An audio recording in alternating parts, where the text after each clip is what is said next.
نردوا البال الله يرضي عليكم الاعراض ديالكم، وحافظوا على الصلوات ديالكم، وربيوا وليداتكم. اللي عنده شي خدمه خدام فيها يتعاون مع الناس، اللي كاين في شي اداره يقضي الاغراض، اللي كاين في شي تجاره ما يغش الناس.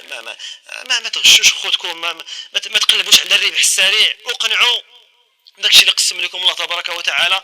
والانسان الا رجع للدار تاعو بالليل يجمع اللقمه ديال الحلال باش الله تبارك وتعالى يرزقو السعاده. علاش دابا ما كاينش الاطمئنان؟ علاش ما كاينش الراحه في الديور؟ علاش الناس كلشي دابا كلشي بغى الرقيه، كلشي قال لك كيضرني راسي، كلشي كيامن بالسحر، كلشي الشعوذه. المجتمع نطلبوا الله السلامه والعافيه. كتلقى الانسان دابا ساكن في دار، ها الرخامات، ها الجليج، ها البونج، ها التلفازات، البلازمات، ها الكليمات، ويني ما مرتاحش. هو في دار بحال الجنه، كتدخل انت للدار كتقول تبارك الله، ويني هو بحال قاعد في الجمر. علاش؟ لان ما كاين الصلاه، ما كاين الوضوء، ما كاين الصدق، ما كاين العفه، كاين غير المسخ النهار كامل والموسيقى النهار كامل، القران ما تيتقراش. كي غتكون هاد الدار هادي ديري بيوت تاع الشياطين.